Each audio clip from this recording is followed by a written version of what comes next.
Welcome to Astrology Lab Fall 2014. I'm Christopher Gibson. I will be your presenter for the next 4 weeks.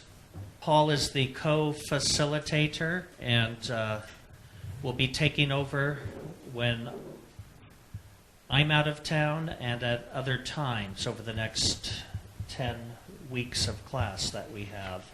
I did actually prepare a class for tonight. Because the material for this class is so extensive, it is one that may last for a few weeks. If you have a chart you'd like me to look at in class, either send that to me as a horoscope file or a PDF, or send the birth data to me. That way that can be prepared in advance of class. So tonight's class was actually spawned by a question from a member of ours in Australia about a week or two ago. And she asked if there was any research that had been done on the topic of depression. There is no research in the files, and some of Albert Benjamin's writings in the research cyclopedias, in Stellar Healing and others, there is some discussion of mental illness, but not specifically depression. So this is a great topic for us to talk about tonight. Chances are all of our lives have been affected by it in some manner or another. So either we've been depressed, we know someone who's been depressed, we're related to someone who's depressed. There's connections to depression everywhere. So I thought, I don't have actual research on this, but I thought we could look at case histories. AA birth data is basically data where there has been a birth certificate or birth record in hand when the client came to the astrologer. So it comes from an accurate record. And we would then analyze those charts to see if there are any common factors. Depression is something that's quite unique to each individual and may be represented by particular factors in a chart, but they're going to be individual stressors, both within the natal chart, but also by progressions that can trigger that. So I'm going to do a little bit of reading at the beginning of the class, and I wanted to first set the groundwork on what depression is. And according to some of the facts that I gathered from the Mayo Clinic, depression is a mood disorder that causes a persistent feeling of sadness and loss of interest. It is also known as major depression, major depressive disorder, or clinical depression. Depression affects how you feel, think, and behave, and can lead to a variety of emotional and physical problems. Depressed persons have trouble doing normal day-to-day activities and often feel as though life isn't worth living. And although depression may occur only one time during your life, usually people have multiple episodes of depression. During these episodes, symptoms occur most of the day, nearly every day, and may include, and I'm going to go through a laundry list here because it's important to understand what we call depression. Feelings of sadness, emptiness, or unhappiness, angry outburst, irritability or frustration, even over small matters, loss of interest or pleasure in normal activities such as sex, sleep disturbances, including insomnia or sleeping too much, tiredness and lack of energy, so that even small tasks take extra effort. Changes in appetite, often reduced appetite and weight loss, but increased cravings for food, and weight gain in some people. Anxiety, agitation, or restlessness. For For example, excessive worrying, pacing, hand-wringing. What else? Or inability to sit still. Slowed thinking, speaking, or body movements. Feelings of worthlessness or guilt. Fixating on past failures or blaming yourself for things that are not your responsibility. Trouble thinking, concentrating, making decisions, and remembering things. Frequent thoughts of death, suicidal thoughts, suicide attempts, or suicide. Unexplained physical problems such as back pain or headaches. For some people, depression symptoms are so severe that it's obvious something isn't right. Other people feel generally miserable or unhappy without really knowing why. So if you weren't depressed before, hearing my laundry list, you might be feeling a little bit low right now. What are the main causes of depression? This is from WebMD. There are a number of factors that may increase the chance of depression, including the following. Abuse. Past physical, sexual, or emotional abuse can cause depression later in life. Certain medications, some drugs such as Accutane, used to treat acne, the antiviral drug interferon alpha, and steroids can increase your risk of depression.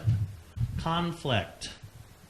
Depression in someone who has the biological vulnerability to develop depression may result from personal conflicts or disputes with family members or friends. Death or a loss. Sadness or grief from the death of or loss of a loved one, though natural, may increase the risk of depression. Genetics. A family history of depression may increase the risk. It's thought that depression is a complex trait that may be inherited across generations. Although the genetics of psychiatric disorders are not simple or straightforward, depression has been linked to problems or imbalances in the brain with regard to the neurotransmitters serotonin, norepinephrine, and dopamine. The evidence is somewhat indirect on these points because it's very difficult to actually measure the levels of neurotransmitters in a person's brain. What we do know is that antidepressant medications used to treat the symptoms of depression are known to act upon these particular neurotransmitters and their receptors. Major events, even good events, such as starting a new job, graduating, or getting married, can lead to depression. So can moving, losing a job or income, getting divorced, or retiring. Other personal problems such as social isolation, due to other mental illnesses or being cast out of a family or social group, can lead to depression. Serious illnesses. Sometimes depression coexists with a major illness or is a reaction to the illness. Substance abuse. Nearly 30% of people with substance abuse problems also have major or clinical depression. I actually don't think that it's the substance abuse that brings it on, but that these are people who are self-medicating, trying to treat their depression through alcohol or recreational drugs. That's my aside. We're going to look at 4 different charts, either today or over the next few weeks. And it's going to be important to see the specific factors going on in people's lives at the time that episodes of depression have struck. We need to look at solutions. There are basically 3 things that are known to work for depression. Cognitive behavioral therapy, or CBT, is an effective treatment for depression. At the heart of CBT is an assumption that a person's mood is directly related to his or her patterns of thought. Negative thoughts and behavior predispose an individual to depression and make it nearly impossible to escape its downward spiral. When patterns of thought and behavior are changed, according to CBT practitioners and researchers, so is mood. This is important because I do believe that in the work that we do in Hermeticism, To some degree, we're working with depth psychology in that we use the symbols of a chart to be able to diagnose and identify what's going on in a mythic or symbolic way.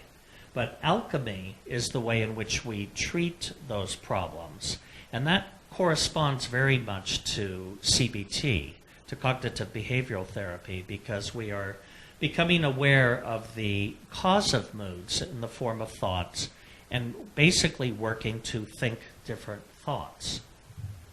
This is what alchemy does, what we teach here at the Church of Light. All right, this may shock you, no pun intended, but electroconvulsive therapy, also known as shock therapy, works 75 to 80% of the time in treating people with depression. This is something my niece, who is a nurse, informed me. ECT causes a seizure, an electrical storm in the brain, and this seizure is necessary for ECT to have its therapeutic effect. The seizure seems to reboot the emotional machinery of the brain in the same way that pressing Control-Alt-Delete on the computer can sometimes provide a fresh start when the digital computer brain is stuck. Now, you may be thinking scenes out of One Flew Over a Cuckoo's Nest, but nowadays my niece informed me that patients are actually sedated before receiving shock therapy so that they aren't really aware that it's going on at all. It's happening in an unconscious state. So it's a very different therapy than it was in previous decades. All right, and lastly, according to research published in 2009 in the Archives of General Psychiatry, about 1 in 10 Americans takes an antidepressant, now the most commonly prescribed type of drug in the U.S. Much of the surge has happened in the past 2 decades. From 1996 to 2005, the rate of antidepressant use rose from 5.84% to 10.12%. Antidepressant medication works about 60% of the time. Research published in the Journal of American Medical Association indicates that it is more effective with the severely depressed than the mildly depressed patient. So that's the facts about depression. And now I want to read a little bit of Zane, Spiritual Alchemy, because we'll be using this a little bit later when we look at charts and try and think of what someone can do. Lead, the first metal to be studied because the most base of all, and therefore the most difficult to reduce to spiritual matter and transmute, is lead. It is under the dominion of the planet Saturn. We deal, consequently, with all those motives, thoughts, feelings, and experiences that are brought into the life and prompted by this most malefic of planets. As a mineral, lead is heavy, dull, and morose, and the planet Saturn brings to the life heavy responsibilities, dull, plodding labor, and a melancholy disposition. It is a metal of extreme malleability, and in life is noted for diplomacy. It quickly tarnishes, incites, that is, to petty, ignoble actions, and stands as a synonym for great specific gravity or selfishness. A major portion of the diseases, sorrows, losses, obstacles, restrictions, poverty, and disappointments in the world are due to its influence. Under the most favorable conditions, it brings gain. Gain as the result of painful planning and plodding perseverance. Intellectual supremacy through ample reflection and careful thought, and worldly station through subtlety, craftiness, cunning, and unusual foresight. Without this lead in his constitution, man would be destitute of caution. would act without considering the result, would buy without thought of the cost, and would make no provision for the future. He would be headstrong and rash, governed entirely by momentary impulses, and incapable of forming logical conclusions. In spiritual alchemy, also, it is most important, for the sorrows it brings tend to chasten the soul and may effectively be used to eliminate the dross of sensuality. Almost to the end of the quote here. Before being reduced to its first matter or purified, the typical leaden viewpoint of life is made lucid in the much repeated formula that self-preservation is nature's first law. It is the idea of self-interest, and to be sure, self-interest on any plane is essential for survival. For without desire for life and progress, the soul soon succumbs to disintegrative force. But this is only a partial statement of the more complete law of life. That is, it is only mental lead, still dominated by the thought that all may sink if I may swim. The more complete law takes recognition of the interdependence of all life and the effect of mental attitudes on character. When life is viewed from the standpoint of spiritual lead, the formula is that my only excuse for existence and my only hope of survival in spiritual realms is my value to cosmic society and the service I render to others. So, this is something we'll be talking about over the night and over the next couple of weeks as we look for solutions in these charts. Let's talk first tonight about Maya Angelou.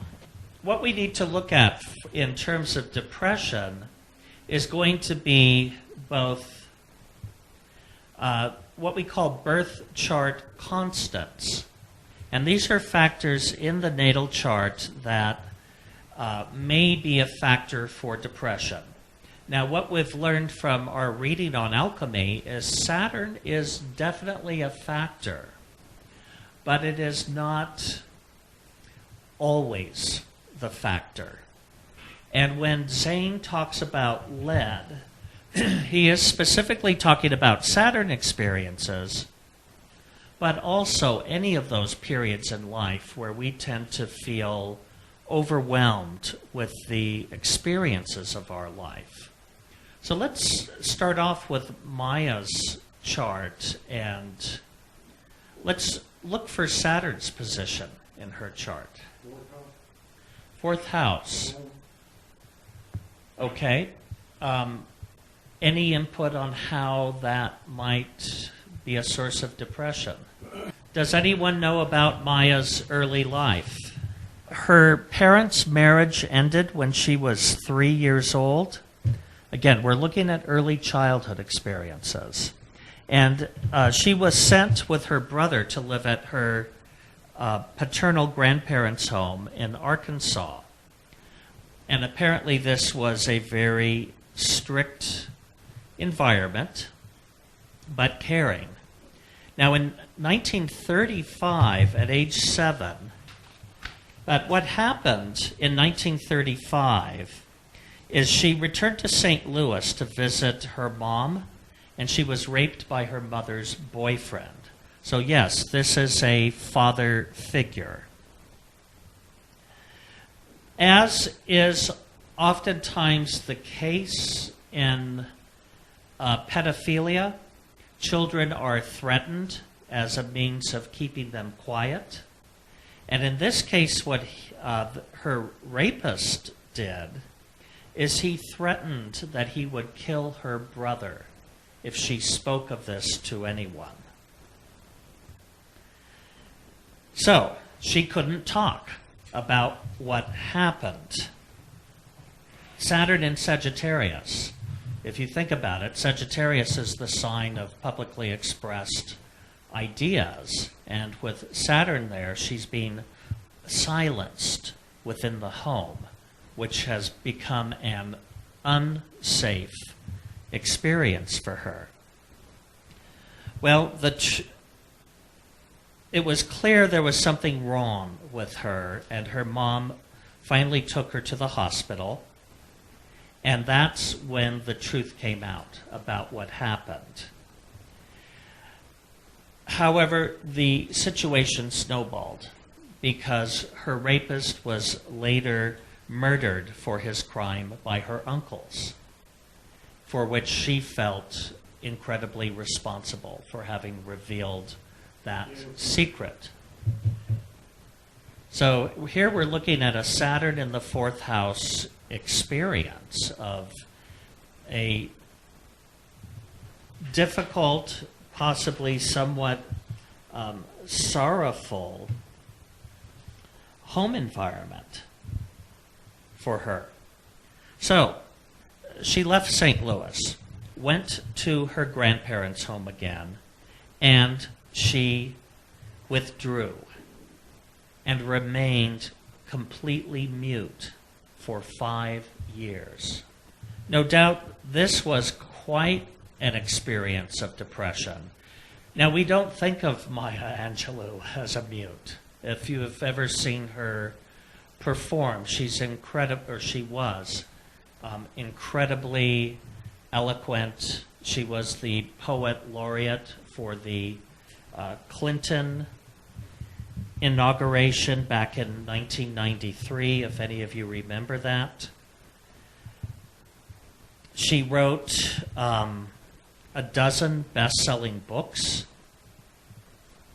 and did constant stage performances and presentations.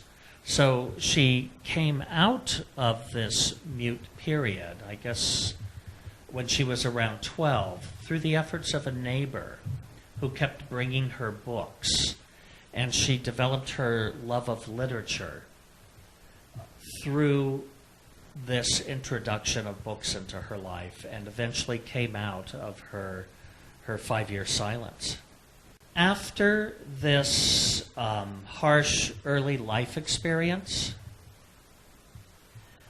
at age 17, and this is 1944, she gave birth to her son, Guy. And she did not marry till 1949. She married a Greek man and adopted his name. That's where the Angelou came from.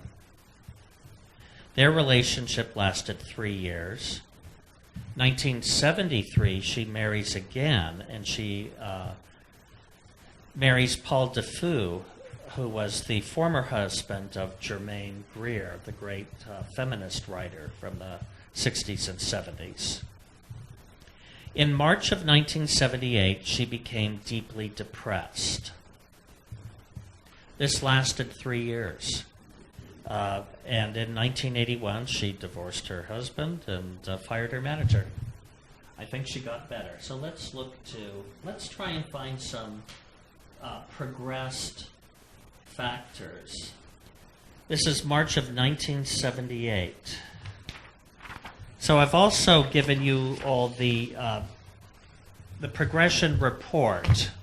R is radical, which basically means natal, and P for progressed. Then we have the date where the aspect peaks and where it leaves orb of influence. But in February of 1978, progressed Venus at 23 degrees Taurus enters into a square with the ascendant. And in March of 1978, her progressed ascendant at 5 degrees of Libra forms an opposition to Uranus. So let's talk about these two aspects, because these are not Saturn aspects, but they are triggering experiences in one's life that trigger certain trends of thinking and feeling. Regardless of the love that's around you, under that particular aspect, you may not be able to perceive it, accept it, or it may not be the love that you want. It may not be in the form that you want it to be. So on one hand, we could sense that there's certain experiences going on in her life at that time, which may not necessarily be specifically targeting her natal or progressed Saturn, and or bringing up these childhood experiences. But the thing about those early foundational experiences, the past is always with us. Any other thoughts on a Venus ascendant square? In her natal chart, Saturn forms a square to Mercury and Venus. So when we're looking at a progressed Venus, is that going to have some kind of an effect because she's already got a square to natal Venus? Yes and no. The way in which it has an effect is when we're looking at a progression, we're only looking at the 2 or more points that are being triggered. We don't look to every planet that aspects that in the natal chart. However, that being said, the natal power and harmony or discord of the planets found in progression has an impact on how they're going to express. Well, in Maya's chart, as you can see from her astrodynes, there is not much harmony. But what could we say about her as a woman having this chart? She accomplished a lot in her lifetime. She is somebody that almost everyone knows. Her name is a common name. So I like to see highly discordant charts as having enormous potential for accomplishment. And there's a reason for this. We're looking at the soul's conditioning up to the point of birth. And in this case, we would say that this soul has been conditioned with a lot of painful experiences. These were also mirrored in her life as well. However, having that, the ability is quite often there to persevere and to push ahead. So Venus is weak in her chart. And it is still harmonious. Maya has only 3 harmonious planets: Jupiter and Venus, the benefics, and her midheaven. So she's working in life against a lot of odds. And I guess the answer I'm trying to give, Alice Marie, is we look to see how the natal planet is conditioned to get a sense of what it brings to the progressed aspect. On the other end of this, her ascendant is the dominant influence among the planets. Now again, the ascendant and midheaven are not planets, but in Hermetic astrology, we give them the power of planets. They just don't govern a specific urge, as the sun governs power, the moon, domesticity, Mercury, the intellect, Venus, the affections, etc. So in this case, there are times when progressed aspects just bring energy, and there's times when their conditioning can be felt. And we can guess that at this time, the conditioning is being felt from the progressed square. And it's affecting her physically because the ascendant's involved. Now, it's also possible under stellar healing, looking at that aspect, thyroid is known to be a factor in depression. Who knows? She may have also gone through a period of hypothyroidism, which can be impacted under progressed afflictions to Venus. Now, the other thing that's going on, also involving the ascendant, And it's in opposition to Uranus in her chart. Could anyone venture a delineation for an ascendant opposition Uranus? Madness, I like that. Abrupt changes. The ascendant represents our sense of self, who we are to the core, and Uranus is the planet of abrupt changes. It can be the planet of genius, where in some way we come into contact with our own brilliance and great ideas, our originality, our inventiveness. But it is also, Uranus can be the planet that sets your teeth on edge. Because, like Mercury, Uranus is the upper octave of Mercury. And it has an impact on the nervous system. Under progressed afflictions to Uranus, much like progressed afflictions to Mercury, we can be on edge. We can feel very intense, very restless. One can deal with periods of insomnia, which can, any day after a night you haven't slept well, you probably know that you are really edgy.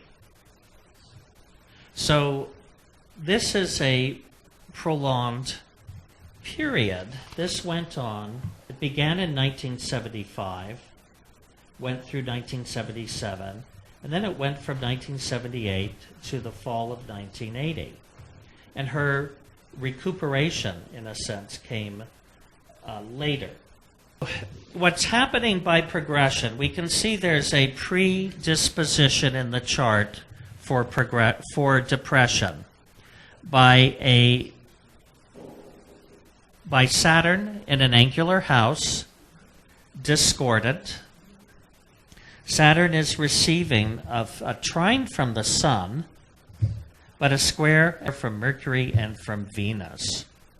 But it also forms trines to the Sun, to Neptune, and to the ascendant. The trines allow one to spin straw into gold. And what did she do with these early life experiences? She wrote about them and created best-selling novels by which she was able to use the dross of her life experience and to be able to gain from that. Back to depression. There is that sense of heavy responsibilities that Saturn brings. I've also noticed that the moon is quite often a factor as a natal constant in depression. It is your emotions. And we know that the negative quality of the moon is moods. So quite often in charts where there's a predisposition for depression, and this is if there is some kind of chronic or reoccurring depression, one may notice that there are afflictions to the moon, quite often oppositions or squares. So let's look at the moon in Maya's chart. He was born on a full moon, sun at 14 Aries, the moon at 11 Libra. So the moon has 3 oppositions. And if that wasn't enough, then there is a square to Pluto, and for a little icing on the cake, a semi-square to Neptune and a sesqui-square to Mars, and a semi-square to the ascendant. Are there any favorable aspects to the moon?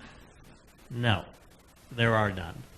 And so if we look at the discord in her chart, the moon and Mars are almost equal in terms of being her dominant discordant planets. What about the Sun-Moon opposition? Oppositions are like tug-of-wars, where there are opposing desires being pulled back and forth. The Sun is our ego, our self-esteem, our self-worth, our masculine identity, our sense of authority in the world. The Moon is our emotions, our feelings, our subliminal thinking, our instinctual thinking, our reactive thinking. as opposed to the cerebral thinking that is Mercury. Here, the feminine side, the emotional side, the intuitive side, the feeling side, is really pulled in this conflict. Now, again, Aries-Libra conflicts, one of the ways in which they express dominating and self-absorbed. The key word is, I am. And what about Libra? I balance.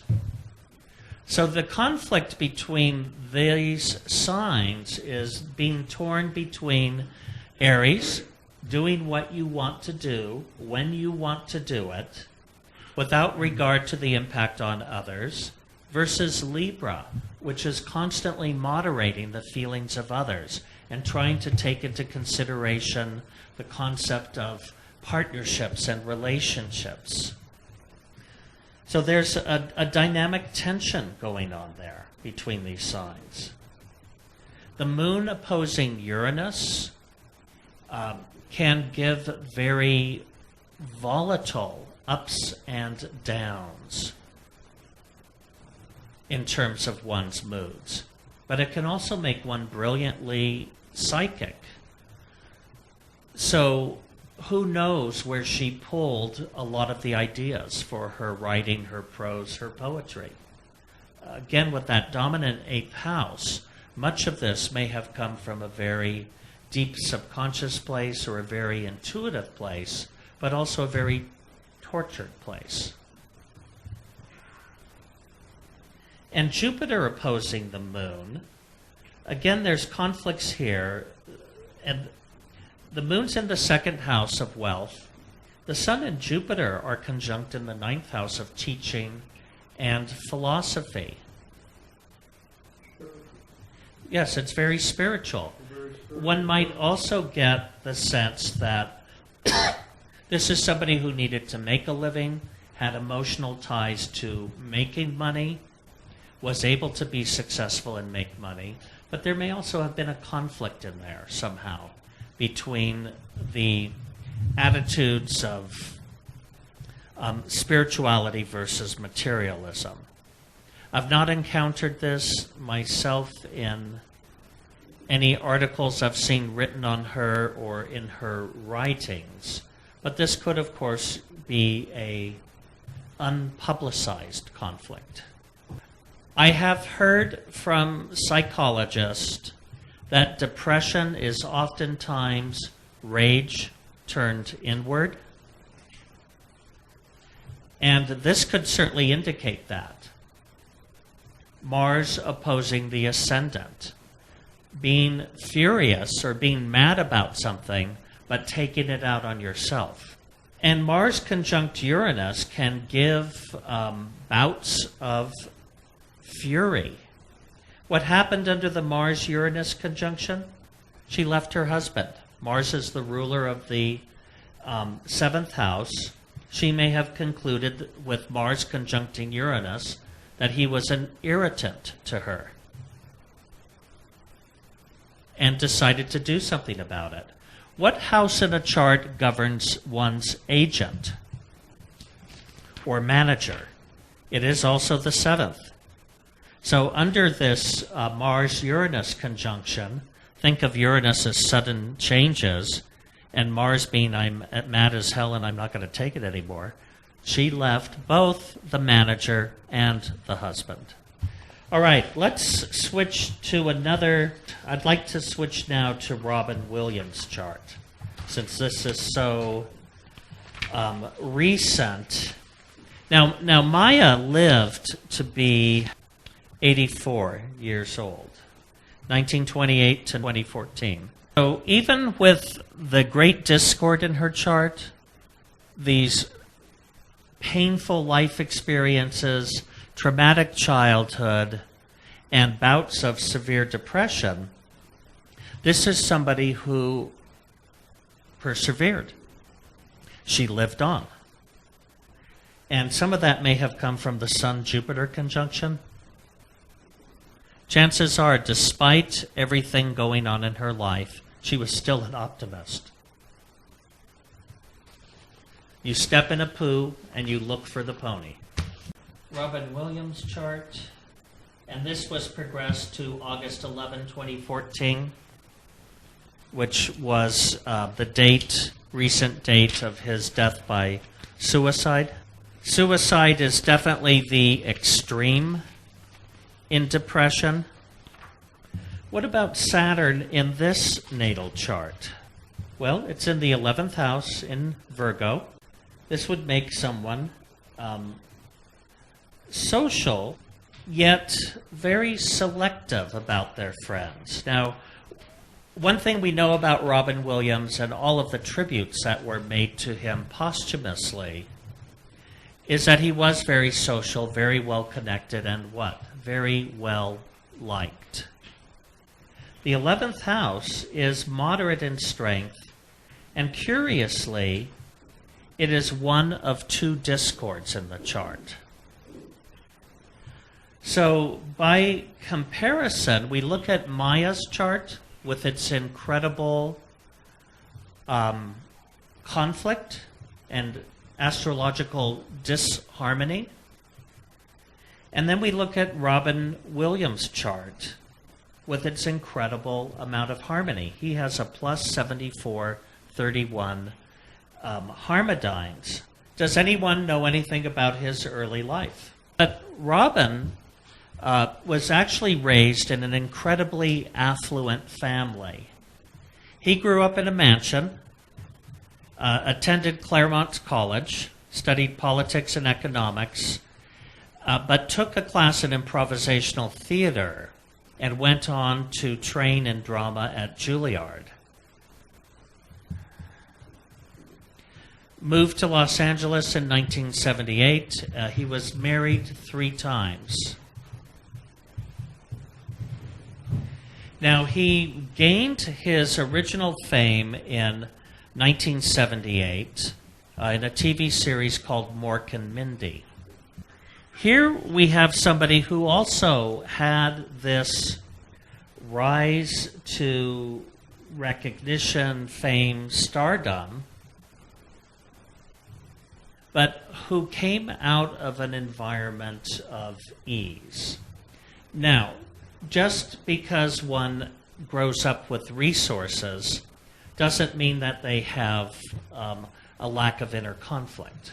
But what I have discovered looking at charts over the last 3 or 4 decades is that persons with highly discordant charts have a greater skill in grappling with the problems of their lives than do persons with highly harmonious charts.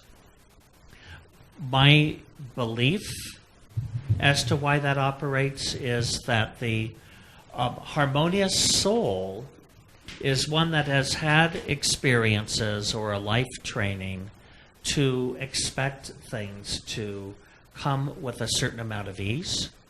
And when that process stops, or when some obstacle or resistance is offered, the plodding responsibility, the dogged determination, the desire to surmount and overcome an obstacle is not always there. And so oftentimes what I've witnessed is persons with highly harmonious charts may have a harder time when there's difficulty in their life or difficulty in their progressions. What I do see in this chart, Saturn is relatively unaspected. I only see 2 aspects to Saturn. Does everyone else see them? Sextile to the Sun and a semi-square to the ascendant. There's not a lot of energy there, but what about moods? If the depression isn't a constant, that might be indicated in the natal chart through Saturn. What else do we look at? The houses involved, Uranus is in the 8th house of other people's money. Neptune's in the 11th house of friendships. So that might set up some red flags. But the Mars-Neptune square that you're pointing out, Mars-Neptune oppositions, squares, conjunctions, can at times lead to addiction and or excess with drugs or alcohol. It's not uncommon. Not everyone that has this goes that route. Robin Williams had a history of addiction and alcohol and or drug abuse. Robin Williams was voluntarily institutionalized a couple of times for rehabilitation. So that's the Mars-Neptune square. And again, going back, when we were looking at factors for depression, addiction and depression, there is a correlation there. I do believe the correlation is individuals who are in pain that are trying to medicate to get out of pain. But back to moods. As I was mentioning, my observation is the moon is oftentimes a factor in depression. And in this chart, it's in the 4th house. It's very harmonious. However, the moon opposes Venus in the house of career. And, you know, he had some ups and downs career-wise. He had flops as well as successes. However, when the moon and Venus, much like when we looked at the progressed square of Venus to the ascendant in Maya's chart, the natal constant of the moon opposing Venus is oftentimes feeling that one cannot get enough love. Yeah, that there's not enough love there to fill you up. You know, apparently he came from a good family, a loving family, an affluent family.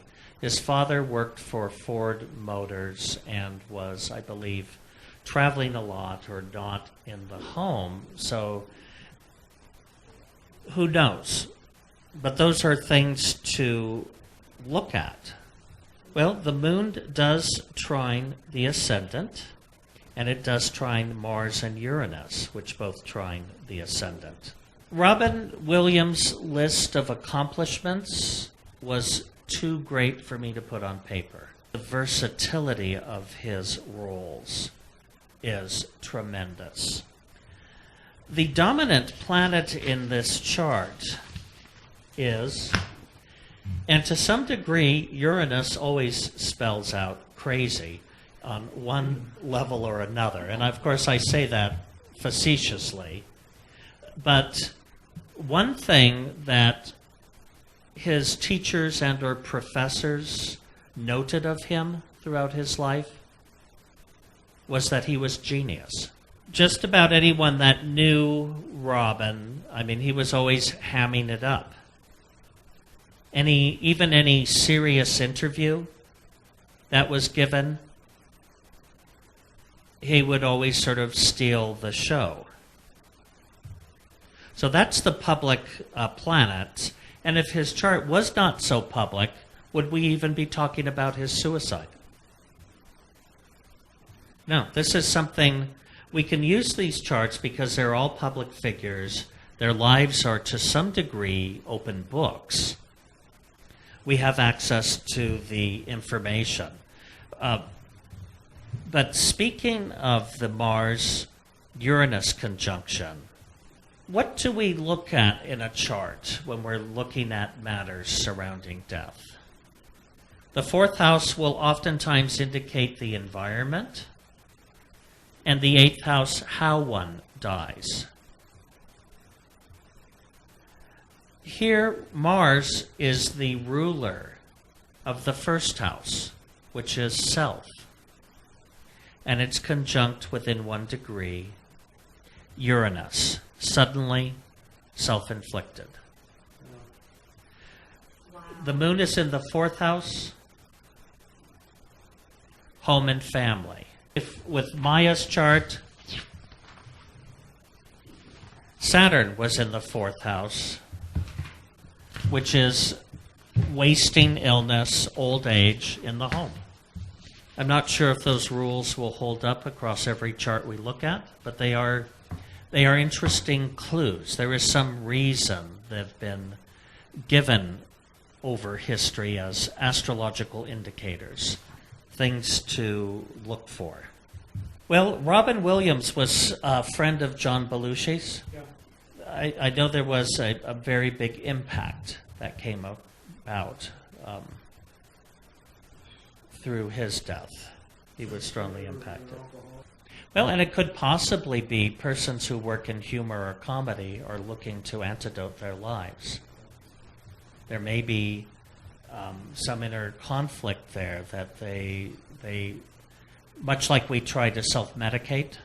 You know, humor is another form of medication because when you're laughing, you're oxygenating the system. Now, it's actually one of those medications that doesn't have negative side effects.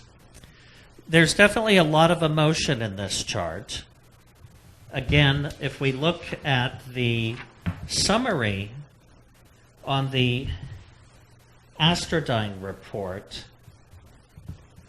water has 44.1% of the power. So we have the Scorpio rising. Is the moon in Pisces moody? Yeah, give it a capital M. And 3 planets in Cancer. So definitely moods are a factor here. And the moon, although it's tied into a trine to Mars, Uranus, and to the ascendant, it's tied into that grand trine. It does form a mild sesqui square to the Sun and the opposition to Venus. Now, the opposition to Venus is the most powerful aspect in the chart. And again, this takes us back to a basic issue. One certainly knew from the turnout for his memorials. Was this man well loved? Yes.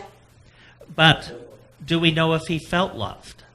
That could be the problem. With the moon opposing Venus, this is the most powerful aspect in the chart.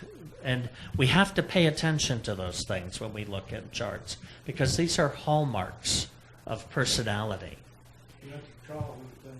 It's a childhood thing, it's a career thing, it's this sense of regardless how loud the applause is, how hearty the hugs are, how many Valentines you get, it still may not be enough. It may not necessarily fill that void or gap that may have been determined at an early age with the moon in the 4th house. Looking at the chart for his demise, Mars, the ruler of the 1st house of self, and the 8th house of death is to be found where by progression? 10th house and conjunct Mercury. Again, this is a loss that both shocked the world but also gained the world's attention. One of the factors that we looked at when we looked at things that could influence depression is serious illness. And one of the things that had been diagnosed for him prior to his demise was the onset of Parkinson's disease. If you have ever watched someone deteriorate over time with Parkinson's, it's not a pretty future. And for someone with such a harmonious chart, this man had 2 mansions, multimillionaire, that may have been a future he did not want. And that combined with whether it was, withdrawal from, rehabilitation from alcohol or drugs, the ongoing, sense of loneliness from the Venus-Moon opposition. Although an incredibly visible person, on a personal level, he may have felt invisible. It all conspired under these aspects to create a loss. The reason I'm pointing out also the Mercury-Mars conjunction is Mercury is the co-ruler of the 8th house. Generally speaking, although there are exceptions to every astrological rule, but generally speaking, when one dies, there is a progressed aspect involving the ruler of the 1st house and the ruler of the 8th house. And by chance, this is a great chart for showing those progressed indicators. I would also hazard the guess, although his progressed sun was at 29 Virgo, natal Saturn, 27 Virgo. For 2 years prior to this event, the sun would have been in conjunction with Saturn. And so there's a very good chance that leading up to this, whatever appeared like flops at that time would have reinforced other factors in the chart, and there would have been a 2-year dark period leading up to that. If one during those 2 years was also diagnosed with a terminal illness, all of this could have snowballed. Although in Hermetic astrology, we have to have some parameters that we work with. And we work with a 1-degree orb of aspect. I have found that in conjunctions involving the Sun or Mars, oftentimes the effects of those conjunctions are felt in advance of that 1 degree and after that 1 degree. All right, we've got 10 minutes left. Is this enough time to attack another chart? Let's do Gwyneth Paltrow in 10 minutes. The reason I'm using her chart is Gwyneth suffered from a very different type of depression, which is known as postpartum depression. Where is Saturn in her chart? And let's see, I progressed her chart to March 15th, 2006, when she gave birth to her son. I don't know if the exact cause of postpartum depression is known. Michelle, do you know if that is hormonal, whether it's psychological? Okay, don't know if you all heard that, but we have a nurse in the room who worked in neonatal care? Yeah. Yes. So, there are thoughts that postpartum depression is tied in with estrogen spikes and losses after pregnancy. But let's look at Gwyneth's chart. Saturn does fall in an angular house, and like Maya, she has Saturn in the 4th house. Though there are no public reports of her coming from a abusive home, what I do know about Gwyneth, she is the only daughter of Blythe Danner and producer-director Bruce Paltrow. She studied history at UC Santa Barbara. By 1991, she dropped out to act full-time. 95, she was involved with Brad Pitt. They broke up after 2.5 years. I think she went on to date Ben Affleck, so she started moving through the A-list of male actors. She won a Best Actress Oscar for Shakespeare in Love in 1999. However, she was sick in bed for 10 days after the Oscar. In 1998, prior to that Oscar, while filming in Italy, while they were shooting The Talented Mr. Ripley, both her dad and grandfather were seriously ill. Her grandfather died in '99, so no doubt this may have been a factor, also adding to the bed rest. That Saturn in the fourth house for Gwyneth has expressed as family loss, family sorrow, along those lines. If we look at Saturn's aspects, it conjuncts the moon. How is that for a factor for depression? And with the moon, the moods could be again tied in with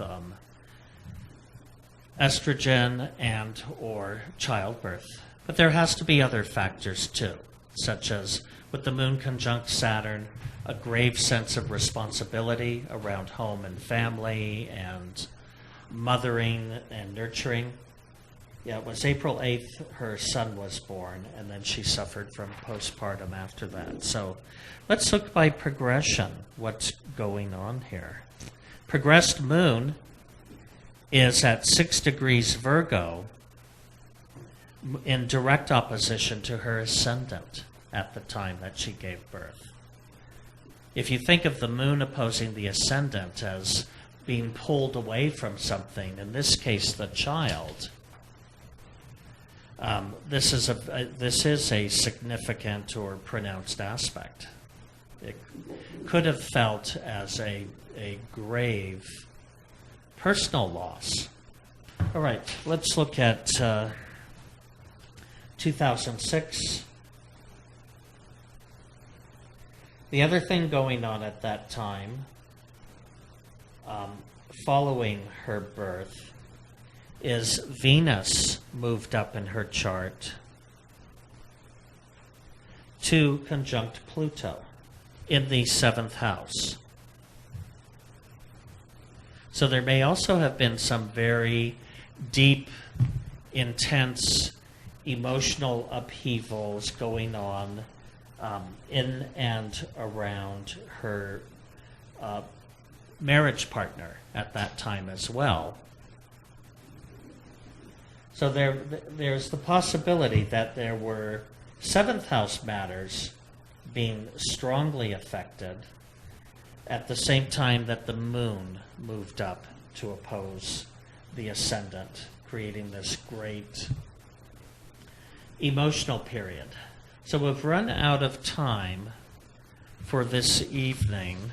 Any questions, additions, thoughts?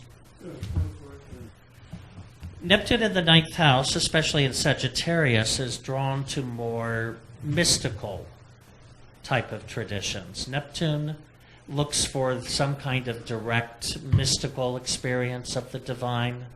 In Sagittarius, it could be, which it was there for a long time, it can be drawn towards more exotic or foreign types of philosophies. Again, I always say wherever Neptune is in your chart, it's where you need a reality check. Yeah. So just find your Neptune. So again, Neptune can also be, it's the house of public relations and public speaking. So things can be possibly loopy or just blown out of proportion in some ways. Things can be exaggerated. All right, so that's it for today. If you have any charts you want me to look at in future classes, send them again to my email address, which is christopher@light.org. So I'd like to continue the topic of depression next week and look at his chart and then maybe go back and summarize factors from all of their charts, because this will be helpful when we're looking at life events that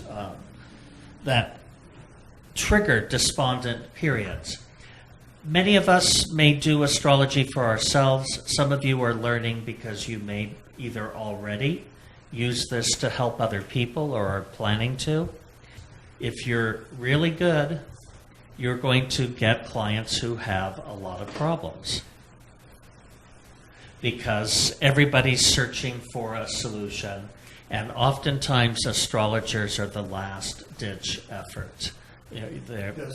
Yes, people are coming to you because they didn't get the answer from their minister, from their doctor, from their therapist, and so they're continuing to look for answers. So depression is one of the factors that comes up, as we've decided, in everyone's life at some point. We have to understand it. And I think in next week I'd like to talk about antidotes and how we apply that to a chart.